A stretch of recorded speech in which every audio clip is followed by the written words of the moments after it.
కూడా ఆయన పిలిచిన పిలుపు కనబడుతుంది. పిలిచిన పిలుపు 7వ వచనం నుండి ఆయన మనల్ని ప్రశ్నిస్తూ వివరిస్తున్న విధానం కనబడుతుంది. ఈ పూట మనం ఈ 2-3 వచనాల్లో భాగాన్ని ధ్యానం చేసుకుందాం. జాగ్రత్తగా వినాలి.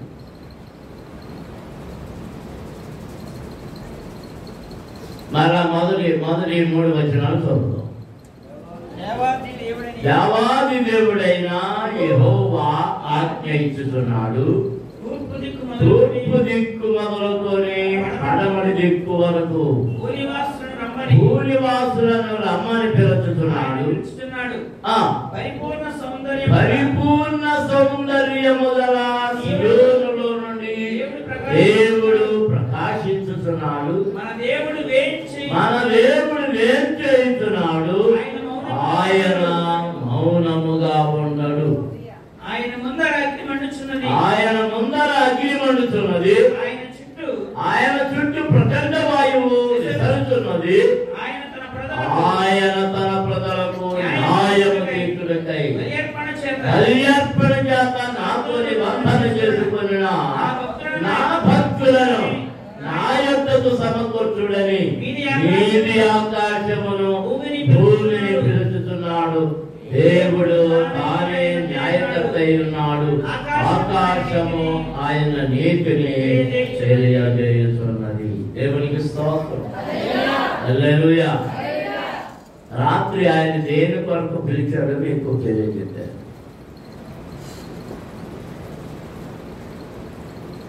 అదే ఈ 4వ వచనంలో కూడా కనబడుతుంది. న్యాయపు తీర్పు కొరకు పిలుస్తున్నాడు.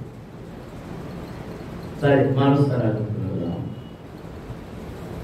3వ వచనంలో దేవుడు ఎలాగూ ప్రకాశిస్తూ ఉన్నాడు గమనించాడు.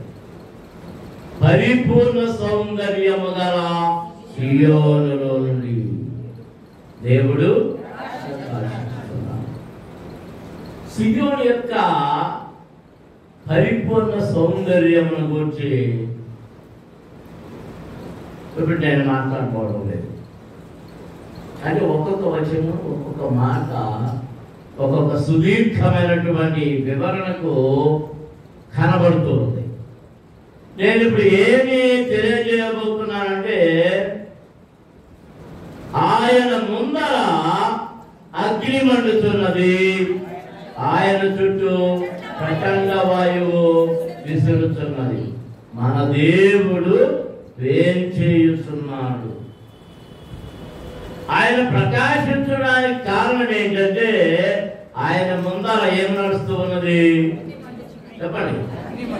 అగ్ని మండుచూ ఉన్నది. అగ్ని మండుచూ ఉన్నది.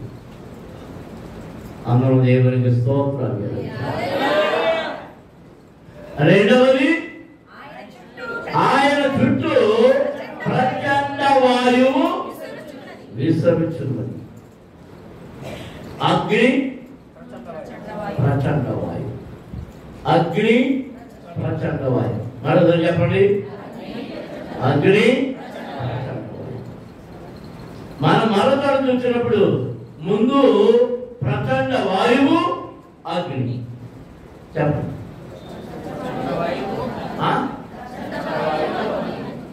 ప్రచండ వాయువు, అగ్ని ఎక్కడ?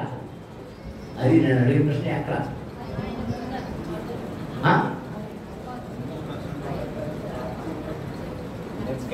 మేడగది. మేడగది.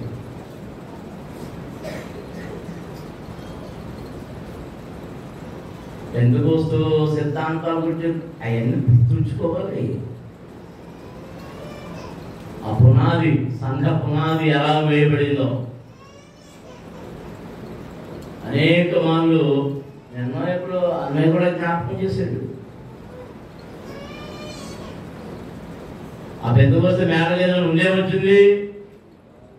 బలమైన గాలి వీచుతున్న శబ్దం వచ్చింది.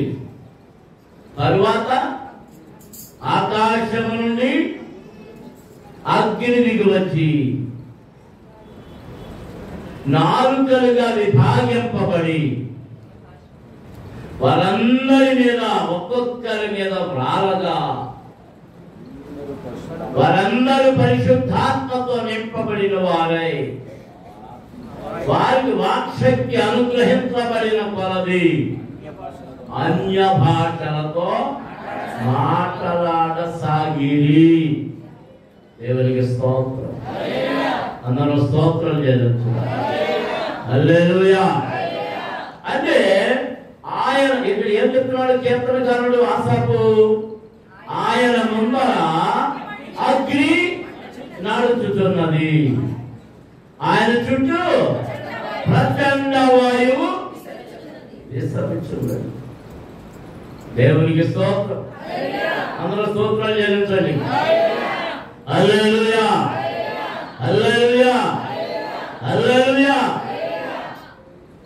నిర్గమకాండం 2వ అధ్యాయం 2వ వచనాన్ని మనం చూసినప్పుడు మీరు ఆత్మంత స్పీడ్గా మరి వేయడం కూడా ఉండాలి. కరెంట్ పోతే 2వ అధ్యాయం నిర్గమకాండం 2వ అధ్యాయం మొదటి లేవి వంశస్థుడు వెళ్ళి లేవి కుమార్తెను వివాహం చేసుకొనెను.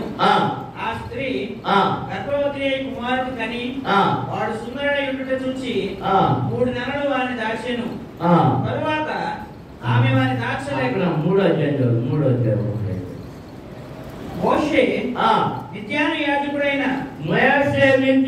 యాజకుడైన యిత్రో అను తన మామ మందను మేపుచు ఆ మందను అరణ్యమవతలకు తోలుకొని దేవుని పర్వతమైన హోరేబుకు వచ్చెను.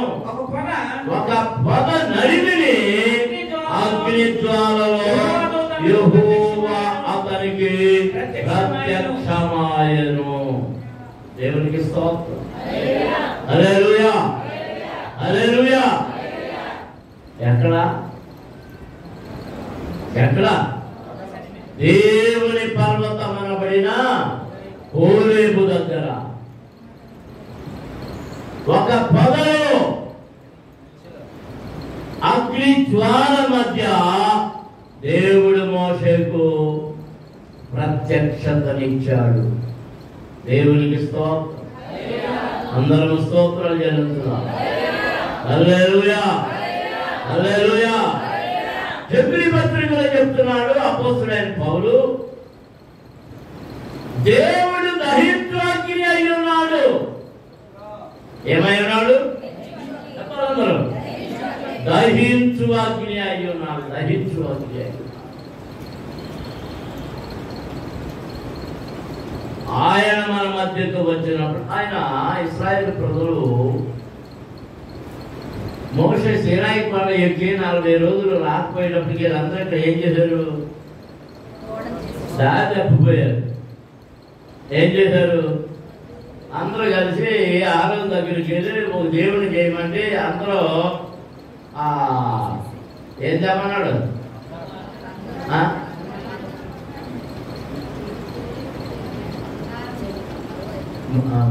ముక్కు కమ్ములన్నీ తెచ్చేయమన్నాడు. ముక్కు కమ్ములేనా?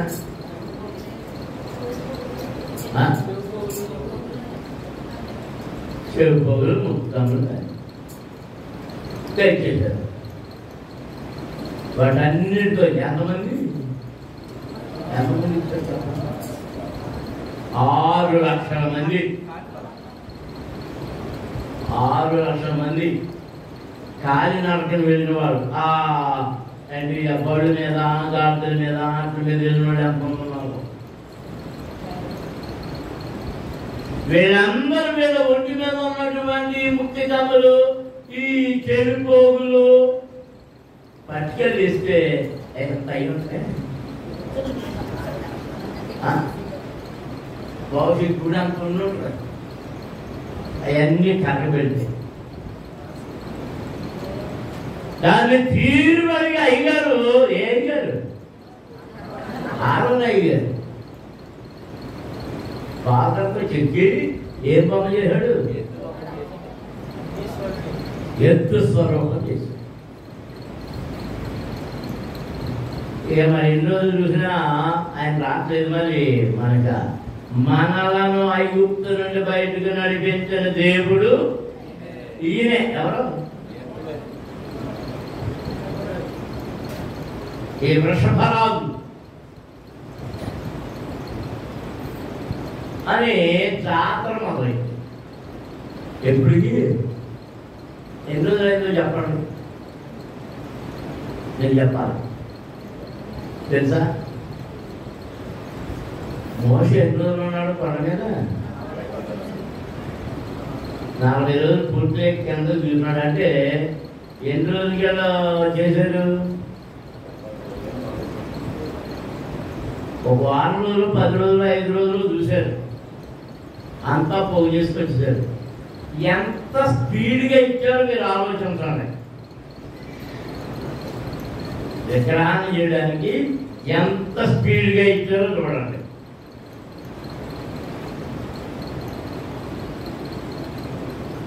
అయ్యగారికి భోజనం పెట్టాలి, అయ్యగారికి తాను ఇవ్వాలి. తండ్రి తండ్రి తండ్రి అని పిలిచిన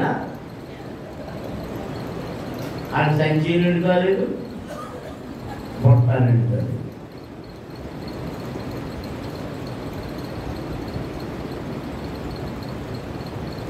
అదే తీర్థంలో ఖర్జూరాలు కొనుక్కుంటాది. మానవుడికి రక్త పెడతలు కొంటాకి, బొమ్మలు కొంటాకి, దెబ్బ దెబ్బ దెబ్బ ఎక్కడ పెట్టియో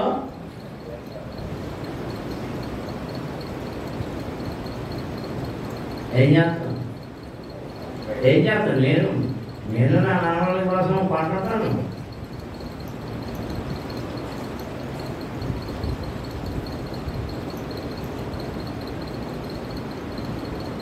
సరే, ఆయన దిగి వస్తుంటే హడావుడి కనిపించింది. యెహోషువతో అంటున్నాడు, యెహోషువా కింద ధ్వనులు వినబడుతున్నాయి, ఏంటది? అప్పుడు విన్నాడు, అది యుద్ధ ధ్వని కాదు. ఈ డప్పులు కొట్టినప్పుడు చావు డప్పు ఒకలా ఉంటుంది, పెళ్లి డప్పు ఒకలా ఉంటుంది. దేవుడి సంబరాలు చేసే డప్పు ఒకలా ఉంటుంది. నానాడు అన్ని డప్పులు ఒకలాగే కొడతాడు.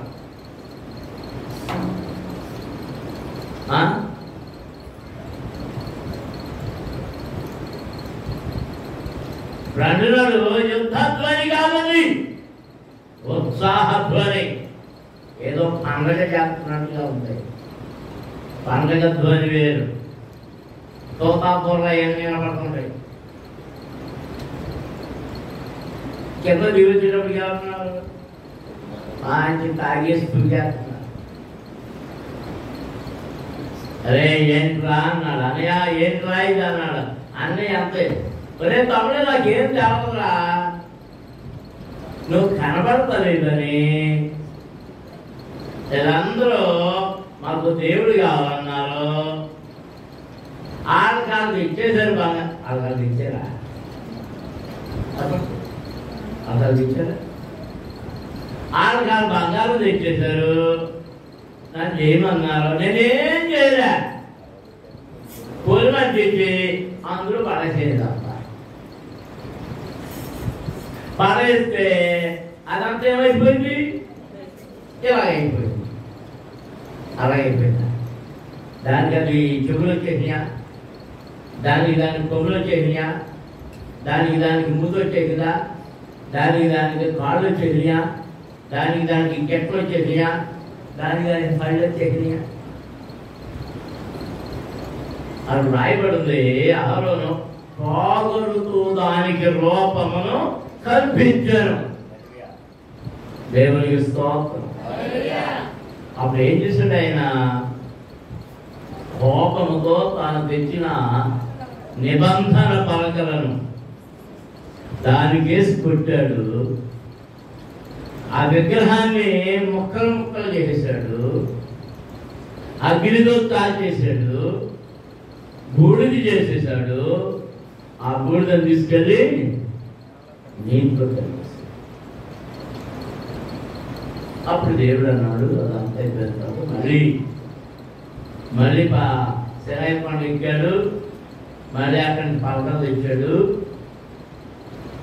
దేవుడు అన్నాడు, ఒరే అబ్బాయి, ఇప్పుడు నేను మీతో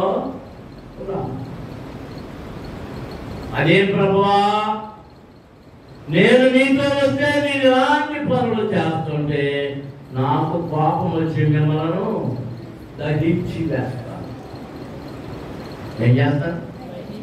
దహించి వేస్తాను. అపరిశుద్ధం అపవిత్రత అంటే నేను దహించు అగ్ని నాలో నుండి, నా సన్నిధిలో నుండి వచ్చి మిమ్మల్ని నాశనం చేస్తానంటే నేను నాకే ఉండకూడదు. అలా కాదు ప్రభా, నేను లేకపోతే మేము ఉండలేము, మేము మాకు కూడా రావాల్సిందే. మోషే పట్టుకొచ్చాడు. అప్పుడు ఒక నియమాన్ని నియమించాడు. నేను మీ మధ్యకు వచ్చి నివసించాలి అంటే, మీరు పరిశుద్ధంగా ఉండాలి అంటే, మీరు ఐగుప్తుల నుండి సేకరించుకుని వచ్చారు. ముక్కుల నిండా, మూతుల నిండా, చెవుల నిండా, కాళ్ళ నిండా, వేళ్ళ నిండా, చేతులు అన్ని దేహమంతా పెట్టేసుకున్నారు. ఏంటవి? బంగారము, వెండి, అవన్నీ ఎక్కడికి పట్టుకొచ్చారు? అంత ముందు ఉన్నాయా? అంత ముందు ఉన్నాయా? అంత ముందు లేవు. ఇది జ్ఞాపకం పెట్టుకోండి. అంత ముందు ఉంటే ఏ రోజు కూడా ఆ రోజే తింటున్నారు. ఇంకేం సంపాదిస్తారు? ఆ రోజు పనిచేస్తేనే వాళ్ళకి ఆ పిండి, ఆ రొట్టెలు చేసుకోవడానికి. మరి బంగారం కొనే అంత సంపాదన ఉందా? లేదే. మరి ఆ రొట్టె మీదకి ఎలా వచ్చినాయి అన్నీ? దేవుడు అన్నాడు, మీరు ఐగుప్తులను బయలుదేరేటప్పుడు మీ ఇంటి పక్కన ఉన్నాయన్నీ అడిగి తీసుకెట్టుకుని వచ్చేయండి. ఎందుకు చెప్పాడు? వాళ్ళు మీకు ఇవ్వవలసినంత కూలి ఇయ్యలేదు కనుక వాళ్ళు మీకు బాకీ ఉన్నారు కనుక అది తీసుకున్నారు అన్నట్టు. ఎలా ఏం చేశారు? దేవుడికి ఇలా ఎవరికి ఇచ్చారు?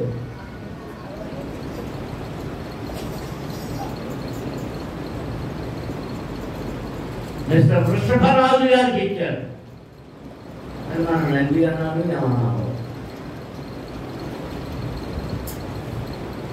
దానికి ఇప్పుడు మీరు మీ దేహము మీద, మీ ఇంట్లోనూ, మీ ఒంట్లోనూ ఉన్నటువంటి బంగారమునంతా వస్తువులన్నిటిని తీసేయాలి. వాటన్నిటిని తీసి ఒక చెట్టు కింద పాతండి. అప్పుడే నేను మీ మధ్య ఉండి మీతో వస్తాను. అప్పుడే మీరు పరిశుద్ధులు అవుతారు. దేవునికి స్తోత్రం. హల్లెలూయా.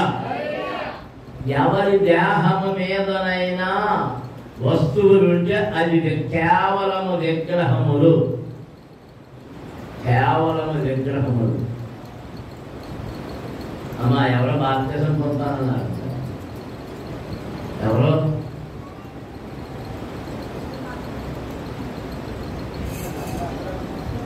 ఇక్కడ కూర్చున్నావా? మీ ఇద్దరు వస్త్రాలు కూర్చుంటే నాకు డబల్ ఫోటో నాకు కనపడుతుంది. ఎవరిద్దరు? పుష్పాను, ఈవిడను, ఇలా అమ్మాను, ఆ నాయనమ్మాను, అవునా? అప్పయ్యడు. అందుకని ఈవిడలాగా ఆవిడ ఉంటుంది, ఆవిడలాగా ఈవిడ ఉంటుంది.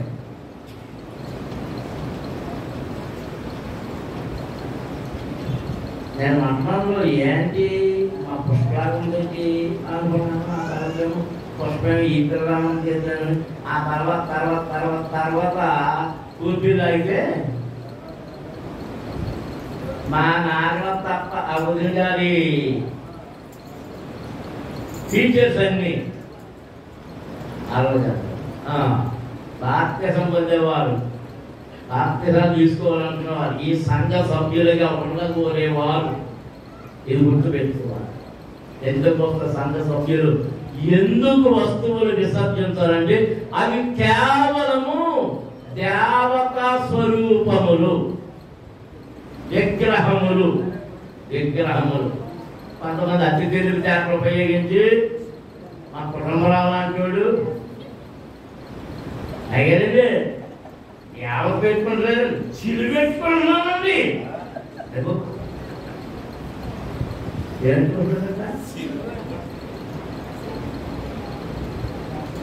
నమ్ముందు సిలువ నమ్ముందు సిలువ నా వెనుకలో కషల్ నా చేతారి నా మనసులో ప్రభు నా మనసులో ప్రభు నా తోడురిలో సిలువే. కొంతమంది బుధం మీద సిలువ వేసుకెళ్ళిపోతుంటారు. యాడ్ వేసుకోవాలంటే బుధం మీద వేసుకోవాలంటే సిలువ అందులో కనుకే అడ్డకాంలో కట్టేసి ఈ సిలువ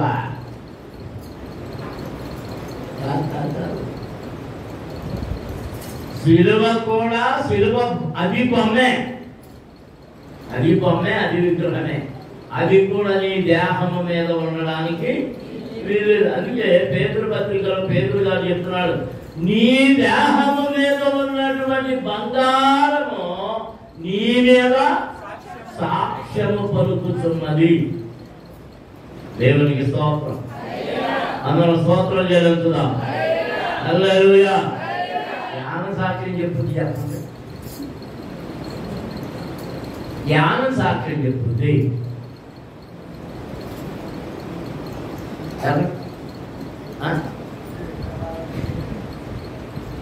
జ్ఞానం సాక్ష్యం చెప్పుద్ది. కొంతమంది ఉంగరం చేయించుకొని చూసారో లేదు అని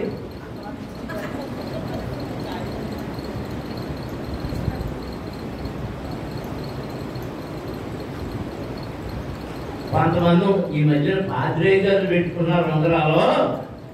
ఈ 4 4 ఈ 4 4 ఒక్కోటి 1/2 kg ఉన్నట్టు.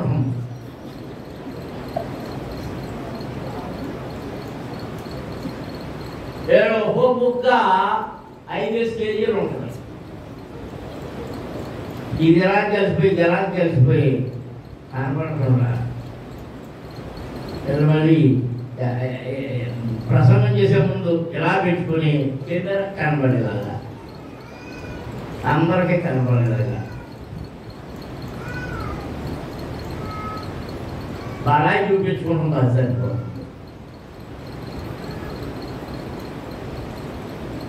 నీ దేహము మీద ఉన్న ఆ వస్తువు లేక విగ్రహము దానికి పట్టిన మగిలి ఆ మగిలి ఏమని సాక్ష్యం చెప్తుందంటే నువ్వు రాత్రి ఎక్కడికి వెళ్ళావో అది, ఎవరితో ఏం మాట్లాడావో అది చెప్పు, ఎక్కడ ఏ దొంగతనం చేసావో అది చెప్పు, ఏ తప్పుడు క్రియ చేసావో అది చెప్పు, ఏ మోసపు మాట పలికావో అది చెప్పుద్ది.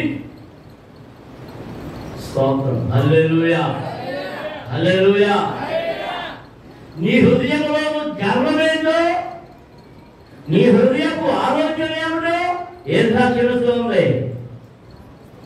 అదే నేను అలా చేయలేదండి కానీ మనం ఏమన్నా ప్రభు దగ్గర చెప్పకపోతే ఇది చేతిలో వేళ్ళు అంటారు.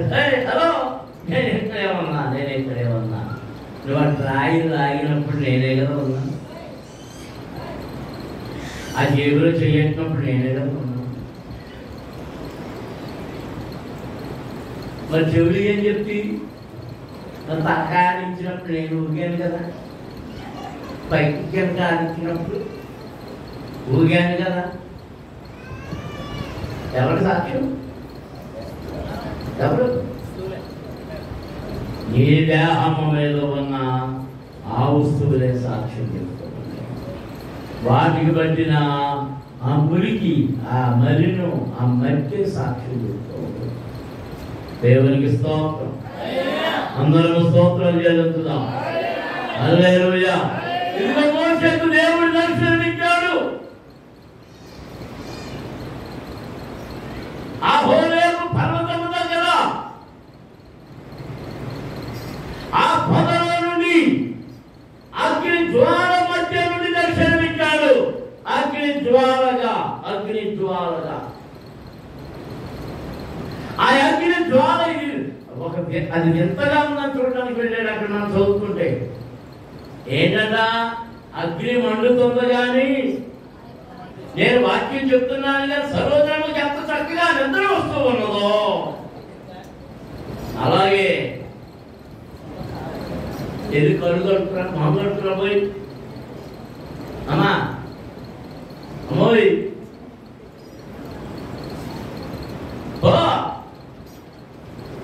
మామూలుతురా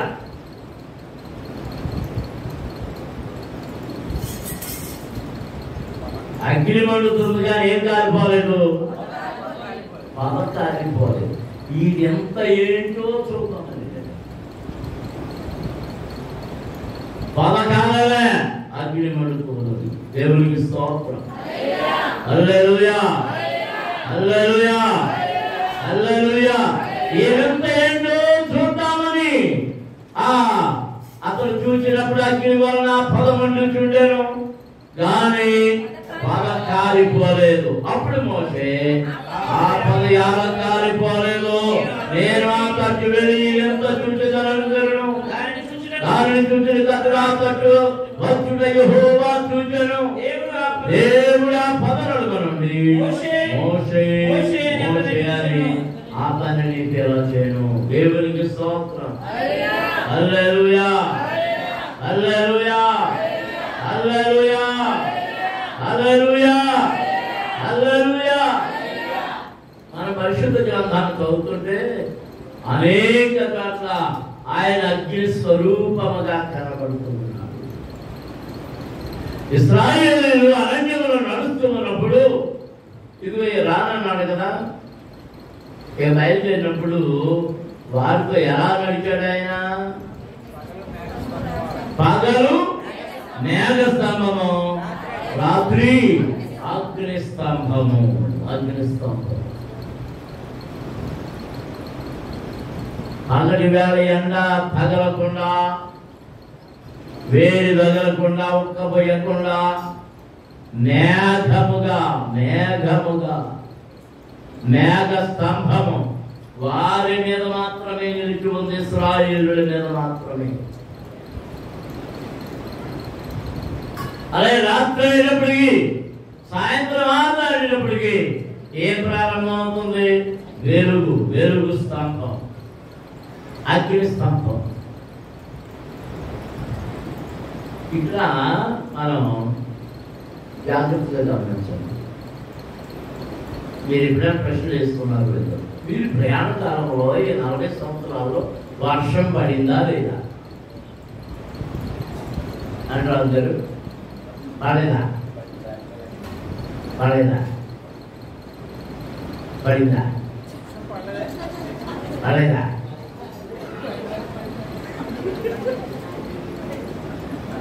పడింది వర్షం. అది పూర్వజనాలంతా కురిసింది. కానీ ఇశ్రాయేలులు ఉన్న చోట వారికి ఇబ్బంది,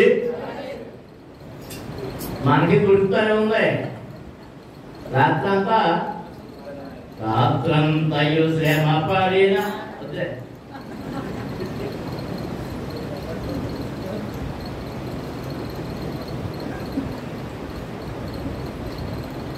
నాకు ఒక అనుమానం వచ్చింది. నేను జూలై 19 పుట్టాను. ఉపవాస పూట ఏలూరు ఆ సెంట్రల్ చర్చిలో ఉపవాస పూట ముగింపు రోజు ఆదివారం నాడు పుట్టాను. నేను జూలై నెల ఎక్కువ ఎందుకు పెడుతున్నానంటే అందుకు పెడుతున్నాను. మరి జూలై నెలలో ఏముంటున్నాయి అన్నీ? ఎంత ముందు కురిసేవి కాదు, ఈ మధ్యన ఎక్కువైంది. అది మరి దేవుడు కానీ పాటించాడు ఏంటన్నా హనుమానం.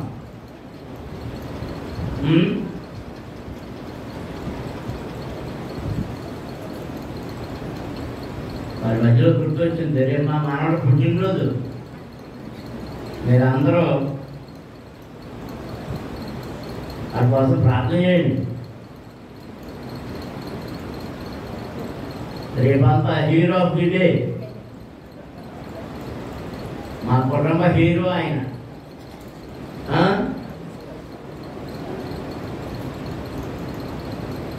సరే, నా పుట్టినరోజు టైంలో ఉపాస కూడా పెట్టుకుంటున్నాను, నా మనవడు పుట్టినరోజుకి ఎక్కువ ఉపాస కూడా పెట్టకూడదని పెట్టాను. ఒకసారి అంటారు, నా పుట్టినరోజుకి కురిసిందో అనా, ఇప్పుడు ఈ పుట్టినరోజు ఒక్కరోజు ఇప్పుడు పుడుతుంది. ఎందుకంటే పోయిన సంవత్సరం 28వ తారీఖు పుట్టినప్పుడు ఆనలేదు, ఇప్పుడు పోరాడినప్పుడు వస్తున్నాయి. సరే, ఇశ్రాయేలులు అరణ్యమును నడుస్తున్నప్పుడు వర్షము పడినను వారికి ఏమి ఇబ్బంది లేదు. పగటి వేళ అగ్ని వలన ఇబ్బంది లేదు. అది ఎడారి ప్రాంతము, ఉక్కపోత ప్రాంతము, కాని వారికి ఏ ఒక్క లేదు. ఎందుకు? అక్కడ ఎవరున్నారు? దేవుడు ఉన్నాడు. ఆయన ముందర ఏం నడుస్తుంది?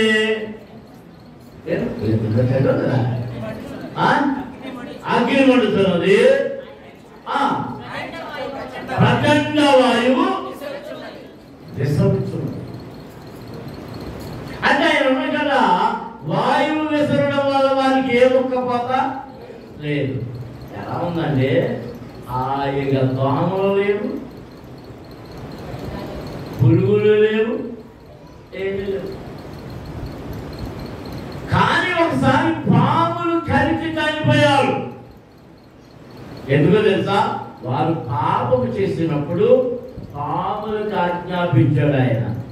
కర్మను రాలని బుద్ధి చెప్పాలి. అప్పుడు పాము కలుగుతుంది. అందులో దేవునికి స్తోత్రం చెల్లించుదాం. హల్లెలూయా, హల్లెలూయా. రాత్రి వేళ అగ్ని స్తంభం నిలబడగానే ఆ కిసరా కొడుకోవాల్సిన పని ఉందా? పోనీ ఏంటి ఒలివ నూనె, లేకపోతే ఏ నూనె, నువ్వుల నూనె, ఏంటి ఆమె నూనె పట్టుకొచ్చి వెలిగించుకోవాల్సిన అవసరం ఉందా? కొనుక్కోవాల్సిన అవసరం ఉందా? ఏమి లేదే, ఏమి లేదు, ఏమి లేదు. ఇంకోటి వాక్యంలో రాయబడుతున్నామని చూస్తుంటే, వాళ్ళు ఎప్పుడూ 40 సంవత్సరాల క్రితం కొడుకున్న చెప్పులు ఏం చేయలేదు, ఏమవుతుంది? అరగలేదు, చెరగలేదు, వెరగలేదు. అప్పుడు బయలుదేరినప్పుడు వేసుకున్న బట్టలంట పాతగిరలేదు, చిరిగిపోలేదు, కొత్తవి కొనుక్కోవలసిన అవసరం లేదు. దేవునికి స్తోత్రం. దేవుడు మనతో ఉండి నడిస్తే ఎన్ని అద్భుతాలు జరుగుతాయి. ఉన్న వాటిలోనే ఆశీర్వాదము, ఉన్న వాటిలోనే అభివృద్ధి, ఉన్న వాటితోనే సమృద్ధి. దేవునికి స్తోత్రం. హల్లెలూయా. 5 రొట్టెలు 2 చేపలు ఎంతమందికి ఆహారం ఆకర్షించింది? 5,000 మంది. కొంచెములోనే కొంచెము పిండి. ఎన్ని సంవత్సరాలు ఆ కుటుంబానికి సంబంధించిన వారు, దైవజనులు పోషించబడ్డారు? 3 సంవత్సరాలు పైగా. దేవునికి స్తోత్రం. అందరూ స్తోత్రాలు చేస్తున్నాం. హల్లెలూయా. కొత్త పిండి ఏమన్నా కొందా? కొత్త నూనె ఏమన్నా కొందా? చెప్పండి. 5 రొట్టెలకి ఇంకేమైనా రొట్టెలు కొన్నారా? ఆ 2 చేపలకి ఎక్స్ట్రా చేపలు ఏమైనా కొనుక్కొచ్చారా? ఎప్పుడైతే మనం ఏదైనా ఫంక్షన్ పెడితే బియ్యం సరిపోతుందో లేదు, సాంబార్ సరిపోతుందో లేదు, అన్నం సరిపోతుందో లేదు, కూర సరిపోతుందో లేదు. నా మంచి బిడ్డలు మీరు ఎంత మంచోళ్ళు అంటే సభల టైంలోను ఉపాసకోటాల టైంలోను మీరు ముందు చూపుతాం 100-200 మంది కొట్టేసి పారశాతం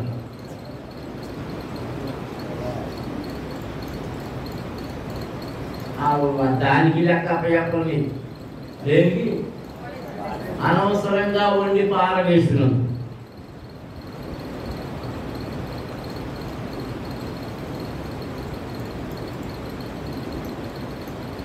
అది దుర్వినియోగం అంటారు.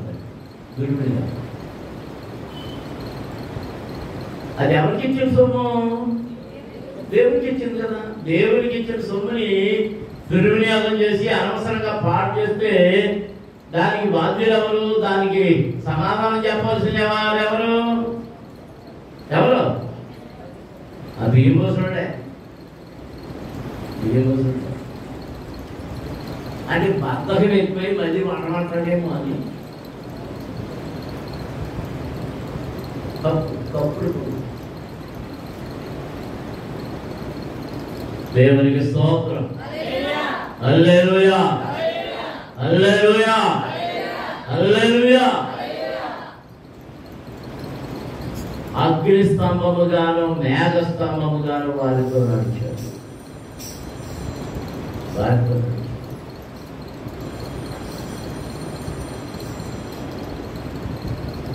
ఆయన అగ్ని వలె మండుతూ ఉన్నాడు. ఏలియాని దేవుడు పరలోకాన్ని తీసుకొని వెళ్ళిపోతానన్నప్పుడు, నువ్వు నడువు అన్నప్పుడు రాజుల మొదటి గ్రంథంలోనికి వెళదాం. చూడండి, రాజుల మొదటి గ్రంథంలో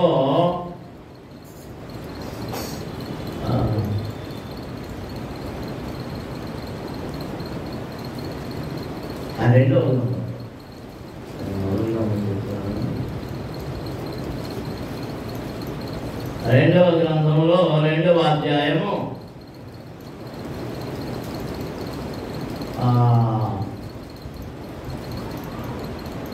11వ వచనం. వారు ఇంకా వెళుతూ మాట్లాడుతుండగా ఇదిగో అగ్ని రథమును అగ్ని గుర్రములను కనబడి వీరిద్దరిని వేరు చేసెను. అప్పుడు ఏలియా సుడిగాలి చేత ఆకాశమునకు ఆరోహణమాయెను. దేవునికి స్తోత్రం. హల్లెలూయా, హల్లెలూయా. వారిద్దరిని ఎవరు వేరుపరిచారంట? ఎవరు వేరుపరిచారు? అగ్ని రథములు అగ్ని గుర్రములు వారిని వేరుపరిచారు.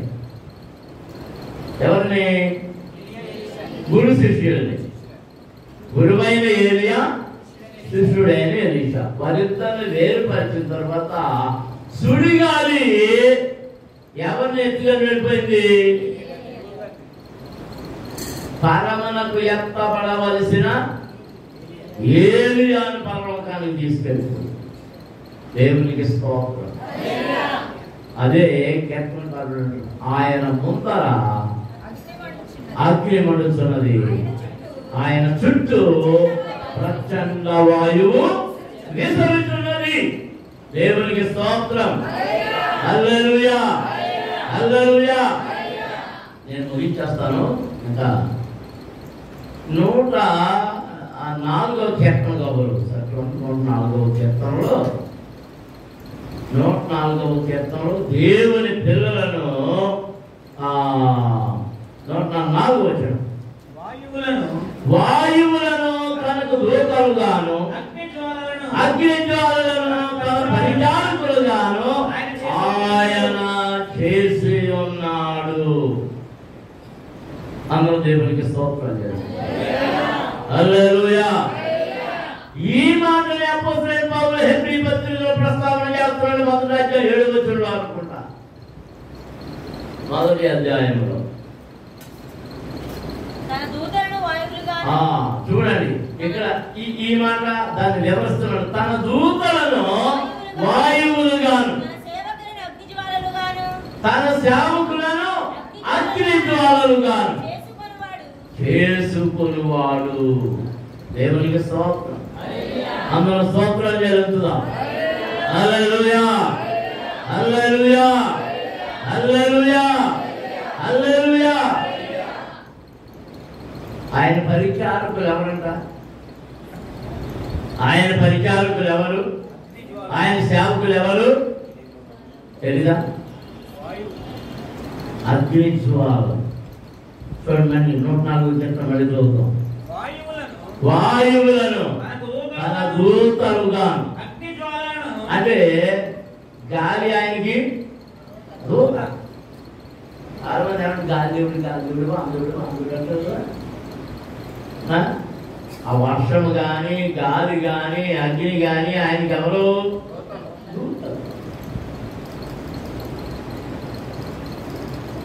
దూత. ఆయన పరిచారకులు ఎవరు? అగ్ని జ్వాలలు. మీరు మనసారా పరిచర్య చేస్తున్నారనుకోండి, అది ఏ రకం పరిచర్య? ఆయన పరిచర్య అంటే బాధ చేసినోడనే కాదు, బాధ చేసినోడనే కాదు. నువ్వు సామాన్ల దగ్గర కాపలా ఉంటే పరిచర్య. మాకు ఎంతమంది గుర్తుందో మీకు, ప్రతి సంవత్సరం సభలకి కూరగాయల దగ్గర కాపలా ఎవరు? ఆదం గారు.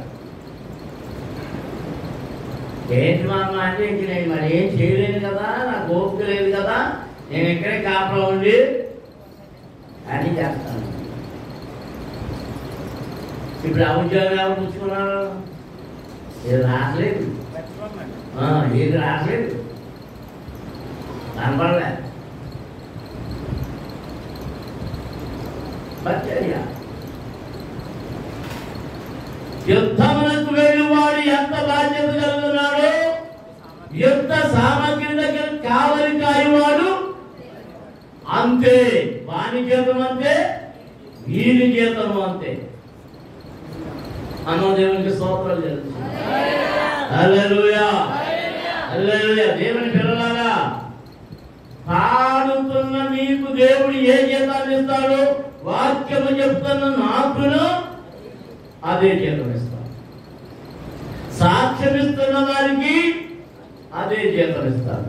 వాయించాలు వాయించే వారికి సాయంత్రం గారు కుటుంబంలో వచ్చి నాకు జీతం బాబు నేను కాదు ఇచ్చేది. ప్రతి వాణి జీతము పట్టు